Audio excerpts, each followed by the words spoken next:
dans le prochain épisode de Demain nous appartient.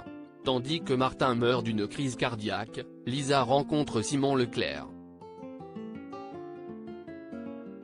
Alain Lehaut débarque quant à lui à 7. Attention, les paragraphes qui suivent contiennent des spoilers sur l'épisode de Demain nous appartient diffusé demain soir sur TF1. Si vous ne voulez rien savoir, ne lisez pas ce qui suit. Mercredi 28 juin dans Demain nous appartient. Martin meurt d'une crise cardiaque dans la matinée. Martin débarque dans le cabinet du procureur Perrot avec une demande bien particulière, reprendre son poste dès lundi. Bien qu'il ne puisse pas retourner sur le terrain dans l'immédiat à cause de sa blessure à la jambe, le commandant Constant se dit apte à reprendre le commissariat en main. Tandis que Sébastien lui fait remarquer que la commandante Lambesque a été efficace pendant son absence, Martin rétorque qu'elle piétine et qu'elle n'a aucune piste concrète. Même s'il a parfaitement conscience qu'elle a fait de son mieux, Martin souligne qu'Agathe n'est que sa remplaçante et que ce sont ses équipes qui sont visées. De ce fait, il souhaite s'entretenir avec lui sur les pistes éventuelles. Au commissariat, Aurore fait croire à Agathe qu'elle a une nouvelle piste et la met sur la trace de Sofiane Behram, un indique. Sorti de prison 2 jours avant le coup de feu au supermarché, ce dernier coche toutes les cases du suspect idéal. En effet, Sofiane était indique sur une affaire de cocaïne en 2019. Aurore l'avait alors convaincu de balancer le nom de ses grossistes en échange d'une remise de peine avant de le laisser croupir en prison. De quoi lui donner envie de se venger. En réalité, ce dossier a été monté de toutes pièces par Roxane pour occuper Agathe le temps que Martin revienne. Sans attendre, Agathe et Karim se mettent au travail et se rendent dans un centre de réinsertion. Bien évidemment, aucun membre du personnel n'a de dossier au nom de Sofiane Behram. Dans la foulée, Agathe reçoit un message l'informant que Martin Constant reprendra son poste lundi. Une nouvelle qui ne plaît visiblement pas à Agathe qui fait croire à Karim qu'elle aurait aimé boucler l'enquête avant de partir.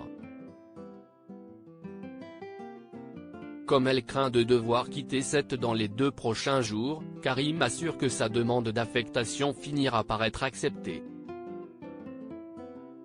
Non loin de là, Martin et Raphaël se baladent au bord de la mer.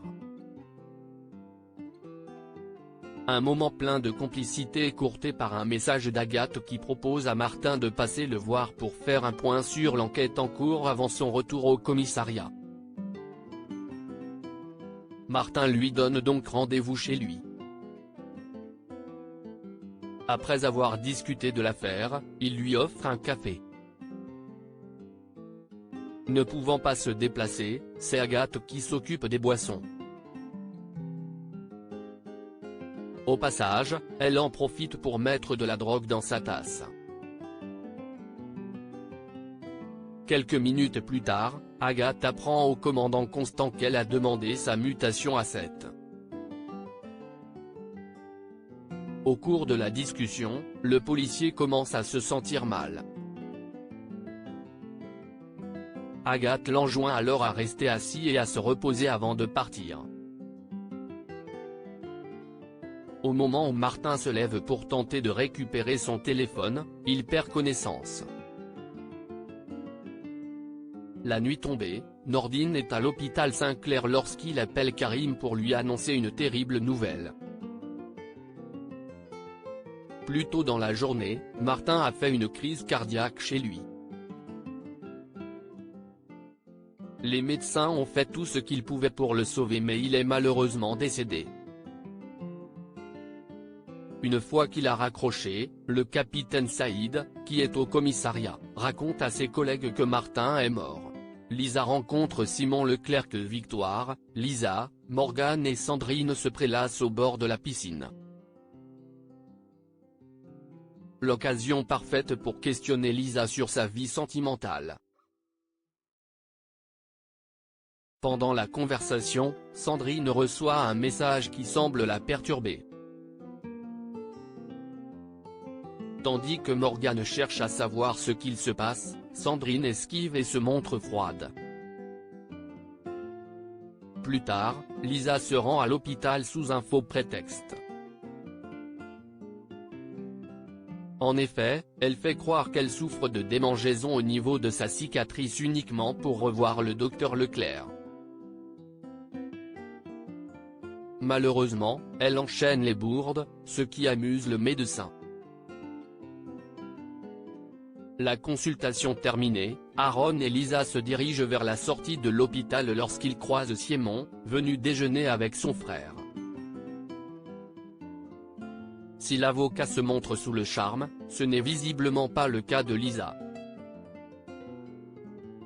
Dans l'après-midi, Morgane tente de joindre Sandrine mais sans succès. Bien qu'agacée, elle assure toutefois à son fils que tout va bien. Afin de changer de sujet, elle questionne Gabriel sur sa relation avec Nora. Ce dernier lui révèle alors qu'il ne l'aime plus. En parallèle, Victoire s'intéresse à la vie de couple de Sandrine car elle a l'impression que la situation est tendue entre elle et Morgane. Sandrine rétorque que ce n'est pas le cas. Mais leur discussion est interrompue par Lisa qui leur raconte son rendez-vous désastreux avec le docteur Leclerc. En apprenant que l'avocat qui l'a dragué n'est autre que le frère d'Aaron, Lisa tombe de haut. Alain Lehaut débarque à cette c'est un grand jour pour François. En effet, Alain Lehaut, son père, a décidé de passer quelques jours à Sète avec sa famille.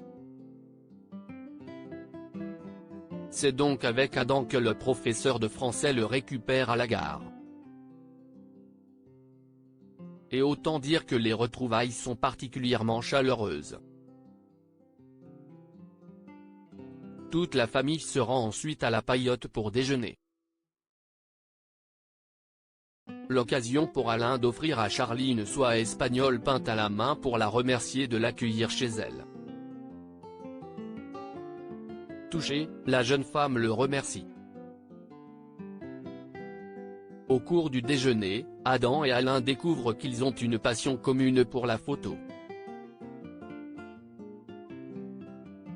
Dans l'après-midi, Soisic vient à la Paillote et fait la connaissance d'Alain.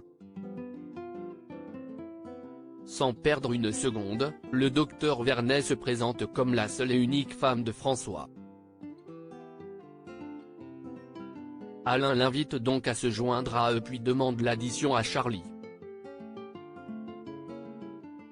Une requête que Charlie refuse, précisant que c'est la maison qui offre. Si Alain est gêné, ce n'est pas du tout le cas de Soisic qui en profite même pour prendre une eau gazeuse et un café. Le soir venu, Charlie retrouve Alain dans le salon, lequel explique avoir des sensations de déjà-vu depuis son retour à Sète. Des confidences qui font plaisir à la jeune femme. Ayant bien remarqué l'attitude de Soisic, le père de François lui fait comprendre qu'elle n'a aucun souci à se faire car son fils est très amoureux d'elle.